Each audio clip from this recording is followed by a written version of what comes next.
Donc, bonjour à toutes et à tous. Bien collé au menton pour que ça remonte. Ok, ça marche, merci.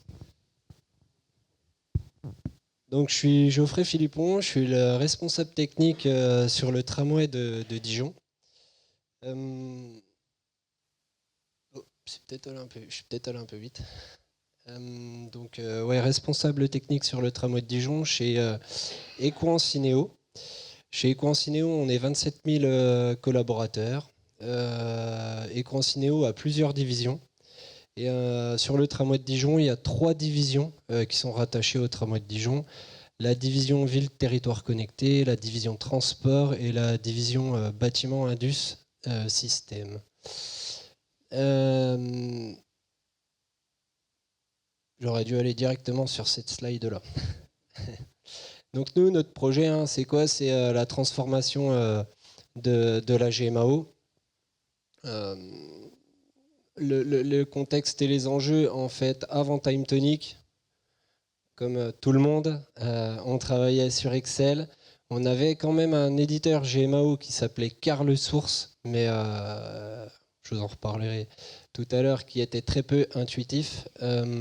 Et on communiquait via des tableaux, en fait, dans notre service. Donc, si je fais un focus sur notre service, on gère la maintenance du tram et tout ce qui est tous les lots énergie. On ne va pas gérer le matériel roulant et la voie.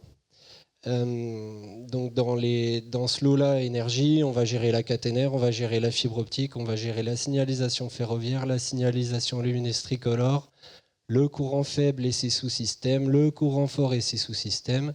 Et dans la maintenance, il y a des gammes de maintenance. Donc chaque lot a X gammes de maintenance. C'est pour ça qu'on gérait tout ça via Excel. Et tout ce qui était planification, on gérait ça dans un bureau des techniciens sur un simple tableau. Quels étaient les principaux défis rencontrés? Le manque de visibilité, c'est ce que je vous disais. La GMAO n'était pas intuitif. Et les priorités, donc avant notre projet, c'était forcément centraliser les données, donc nos gammes de maintenance, nos tickets correctifs, toutes nos interventions, et forcément communiquer toutes ces stats-là à notre client qui est Dijon Métropole et à l'exploitant qui est Keolis à Dijon. Donc, comment fonctionnait avant TimeTonic? Les rapports préventifs étaient générés sur des fichiers Excel. Pour avoir l'avancement de ma gamme préventive, j'étais obligé d'ouvrir le fichier Excel. Et là, j'avais l'avancement on va dire, en réel que si j'ouvrais le fichier Excel. On faisait pareil sur la gestion du suivi de l'ensemble des gammes de maintenance. Pareil, sur Excel, on était dépendant d'Excel. Et la gestion du suivi de l'ensemble du correctif, c'est pareil, on avait un journal de bord où le technicien rentrait, voilà, je suis allé changer un luminaire, je suis allé changer une lentille rouge sur un feu de signalisation. Mais on avait le nom du technicien, la date, on n'avait pas l'heure, on n'avait pas son temps d'intervention. Donc pour faire une ventilation des heures pour une gestion de suivi, c'était ultra compliqué, voire impossible. Là, on voit pas très bien, mais c'était c'était une vue de notre GMAO, donc CarleSource, qui était vraiment exploité à 1%, parce que on mettait en fait uniquement nos tickets correctifs dans CarleSource. On n'arrivait pas à l'exploiter plus que ça, parce que pas intuitif. À chaque fois, on n'avait pas de contrat aussi de maintenance avec CarleSource, donc c'était pas exploitable. Enfin, c'était ultra compliqué. Et le côté SAV chez CarleSource, on avait très peu de retours. Enfin, il n'y avait pas une bonne communication entre Equans et CarleSource. Pourquoi avoir choisi TimeTonic? Ça, c'est suite à une recommandation par Equans Innorail, qui fait partie de la division transport, où ils utilisaient TimeTonic pour des levées de réserve sur le TER de Dakar. Et là, c'est anecdotique, quand j'en ai parlé, je cherchais donc une GMAO pour mettre au sein de notre service, une GMAO qui tienne la route. Quand j'en parlais, il y avait un ancien des collaborateurs qui est ici, et il me dit: attends, je peux te faire une démo très rapide Moi, je connais une GMAO qui s'appelle Carlfin. Je connais quelque chose, un outil qui peut répondre à tes besoins. Tu vas voir, et il s'est connecté à TimeTonic. Et il m'a fait l'équivalent, il m'a retracé une gamme de maintenance. Et là, je me suis dit, mais il m'a fait ça en 5 minutes. Enfin, c'était juste vraiment bien. Et là, tout de suite, je me suis dit, c'est ça qu'il nous faut. Donc, ce qui est anecdotique, c'est que l'ancien collaborateur, il est là. Voilà, c'est Quentin Patinier. Voilà. Donc, qu'est-ce qui a motivé notre choix? Donc, c'est l'intégration avec nos outils existants. Et qui a été impliqué dans la décision? Nous, notre service, on est chez Equincineo, il y a 6 divisions, on est 27 000 collaborateurs, mais notre service, on est 6 techniciens, un alternant et un responsable technique. Donc c'est un petit service, c'est une petite famille, donc moi je compte surtout sur le retour terrain, donc le retour des techniciens.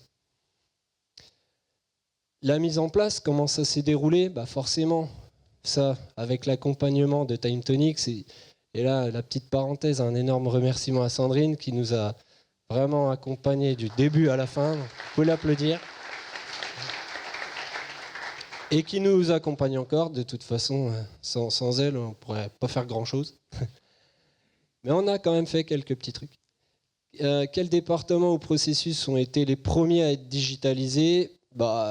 Notre service, j'ai regroupé, donc c'est le responsable technique et les techniciens. Et quels ont été les principaux apprentissages ou obstacles? Il n'y avait pas, moi j'ai pas retenu d'obstacles.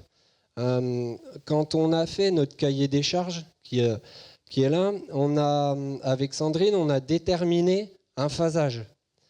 Avec ce phasage, en fait, c'est pour ça que j'arrive pas à retenir d'obstacles sur cette mise en place. Voilà. Alors là, c'est pareil, hein, si je reparle de phasage, hein, l'idée, forcément, la première grosse phase, c'était d'avoir l'arborescence équipement, l'arborescence lieu, et d'importer tout ça dans TimeTonic. Ça, c'était le premier phasage. Donc c'était assez c'est complexe, hein, parce que, comme je vous dis, on gère 7 lots techniques, ça représente à peu près 40 000 équipements, hein, donc c'est beaucoup de lignes. Donc ça, c'était première difficulté, on va dire, côté ce recensement matériel. Et après, c'était fluide. Après, on a rentré nos gammes de maintenance dans TimeTonic. Après, on a rentré ce qu'on voulait, pareil, sur mesure, nos tickets correctifs dans TimeTonic. Et après, on a fait évoluer le produit comme ça. Donc des résultats et impacts concrets, oui, ça il y en a eu. Comment s'est déroulée la mise en œuvre de TimeTonic? Donc forcément toujours avec l'accompagnement de Sandrine. Quels départements ou processus ont été les premiers à être digitalisés?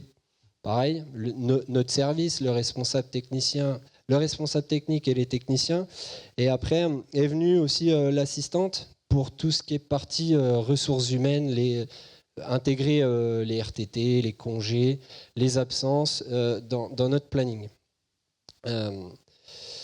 Là, c'est une vue globale de tous nos carnets. Et donc forcément, les techniciens ont moins de carnets que le responsable technique, ont moins de carnets que l'assistante. Et ce que je disais tout à l'heure, oui, on a eu besoin de Sandrine, et on en a encore besoin.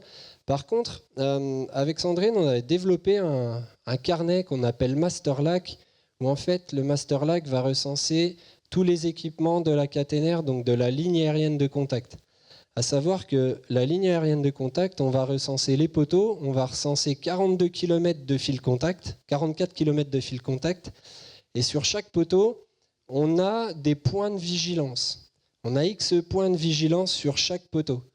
Donc ça recensait un nombre de données qui était énorme, et on recensait ça encore toujours dans un fichier Excel, où on ne pouvait pas avoir d'alarme, on ne pouvait pas, mis à part rentrer les données dans ce fichier Excel, c'est tout ce qu'on faisait. Et en fait, grâce à l'intégration de ce MasterLAC dans TimeTonic, on peut faire de la maintenance prédictive. Donc, c'est-à-dire que si demain j'ai le fil contact qu'une usure prématurée, je peux le voir rapidement, j'ai des alertes et je peux intervenir, et c'est transparent forcément pour l'exploitant qui est Keolis. Mais quand on a créé ce carnet-là, c'est pareil, une petite anecdote, on a pu faire ça sur une cartographie SIG. Et du coup, il y a des techniciens qui se sont dit, mais ça, j'aurais ça dans mon lot technique, donc pour l'éclairage public, la carte SIG de tous mes mâts d'éclairage public. Et puis, je vais recenser sur mon mât d'éclairage public quel équipement est configuré sur ce mât-là. Donc, c'est ce qu'ils ont fait en autonomie. Et ça, j'ai trouvé ça vraiment sympa. C'est-à-dire que chaque technicien, le technicien qui gère le lot éclairage public, le technicien qui gère le lot courant faible avec ses caméras, en fait, ils se sont fait eux-mêmes leur carte SIG. Ils ont peut-être dû contacter Sandrine pour deux, trois petits détails, mais ça, c'était le côté sympa où le technicien peut se créer lui-même son carnet.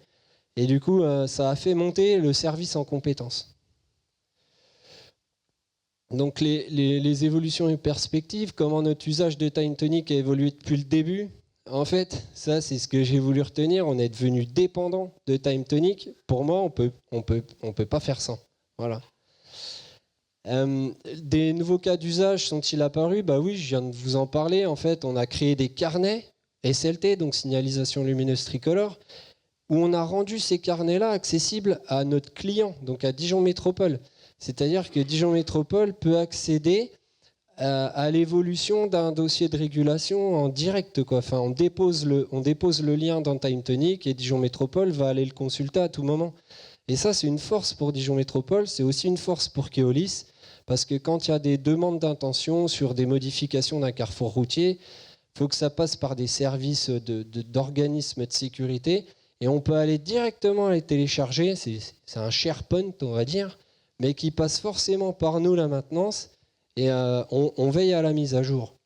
Et le petit côté sympa, c'est que Keolis, si je leur dis, voilà, c'est sur le carrefour A1660, eh ben, ils peuvent aller, grâce à la carto, chercher, ils tapent le code A1660 et ils voient que c'est bien dans une zone bien précise de Dijon.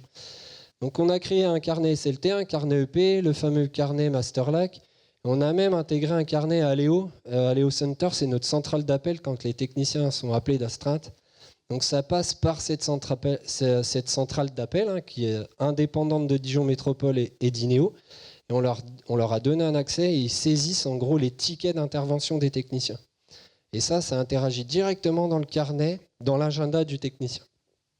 Donc c'est un peu moins de travail pour les techniciens. Et quels sont les prochains projets avec Time Tonic? On va mettre un carnet, ça faut que je me rapproche encore une fois de Sandrine. Mais faut on va mettre un carnet pour on prête beaucoup de clés de service. Et du coup, c'était traité sur papier ou encore une fois sur Excel, mais on pouvait rien faire signer. Enfin, c'était une galère. Et là, je me suis dit, il faut que ça passe par la GMAO. Un rendu rapide aussi. Tout à l'heure, j'entendais parler de Zapier. Tout ce qui est statistique, je vous les ai pas tous mis. Et je pense que vous devez tous connaître les vues, les rendus. En fait, tout ça, c'est issu des données des techniciens qui rentrent dans la GMAO et en fait, ça va nous faire des statistiques et je vais pouvoir vérifier rapidement et aussi transmettre à Keolis et mon client Dijon Métropole le nombre d'interventions à l'année, au mois, au jour et par lot. Donc ça, c'est quelque chose qu'ils n'avaient pas et c'est quelque chose qui était apprécié du côté de Dijon Métropole et forcément de l'exploitant Keolis. Voilà, je suis allé un peu vite. Super, merci beaucoup Geoffrey. Super cas d'usage, effectivement, remplacer la GMAO et puis l'étendre avec les équipes terrain, les techniciens eux-mêmes qui ont lit. Donc il y a une combinaison du travail de nos équipes, de Sandrine, pour construire la bonne GMAO sur mesure et puis ensuite la faire évoluer en fonction des besoins des métiers, par les métiers eux-mêmes. Des questions pour Geoffrey? Des questions ici vous pouvez passer. Alors, Fabien, on a perdu Fabien. Non, il est là. Il est là, mais il n'y a plus de micro. Non, ah pardon, moi, Thierry l'a appliqué. Voilà. Parce que j'ai une question qui me brûle les lèvres. Je vois effectivement une avancée tellement flagrante sur cet outil, la culturation. Est-ce que Geoffrey, vous avez déjà projeté un peu l'utilisation après de l'intelligence artificielle pour aller encore plus loin dans votre écosystème? Alors, l'IA, ouais, on y pense. On a quelques réflexions qui sont en étude. On a des problèmes, nous, sur le tramway, au niveau des arcs électriques qui sont provoqués par le pantographe et la caténaire. Il y a des mauvais contacts. Et en fait, on se dit pourquoi pas ne pas intégrer ça à la vidéosurveillance et que ça nous fasse des renvois dans Time Tonic. Mais ça, c'est l'IA. En fait, on voudrait se servir de l'IA via la vidéosurveillance pour détecter un arc électrique et pour renvoyer ça directement à la GMAO. Et comme dans la GMAO, on a l'arborescence lieu et équipement, ça nous fasse directement une alarme sur l'équipement. Bon. Et vous projet ça? Ouais, c'est violent, mais si on a ça... Il y a des caméras sur les... Ouais, on a des caméras, mais en termes de maintenance, on peut intervenir directement au bon emplacement. Super, on va regarder ça. Autre question ici avec Jérôme.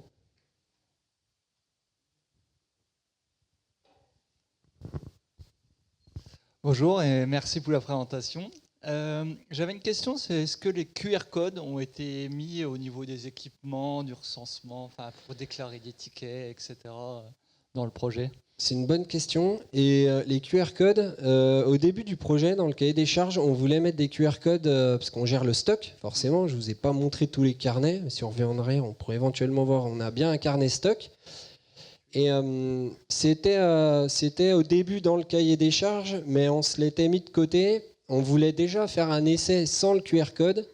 Et ça marche plutôt bien. Mais ça peut être... le QR code, il peut encore une fois être utilisé pour le stock, mais il peut être utilisé pour plusieurs façons. Nous, on a beaucoup d'armoires électriques. Et l'idée, c'est de lier un QR code sur chaque équipement ou chaque armoire. On vient flasher ce QR code chez Equance, la sécurité avant tout. Donc le QR code nous rappellerait les règles de sécurité avant d'ouvrir l'armoire, en ouvrant l'armoire, comment s'équiper, les bons EPI, etc. Et après, avoir tout le listing d'alarmes ou d'interventions sur cet équipement. J'aurais pu noter ça dans un projet. Pour l'instant, c'est pareil, la GMAO, chez nous, c'est quand même assez récent. Donc, on y va par palier. Ça viendra. Merci. Merci. D'autres questions? Pas d'autres questions, on applaudit très fort. Merci beaucoup Geoffrey. Merci. Super présentation.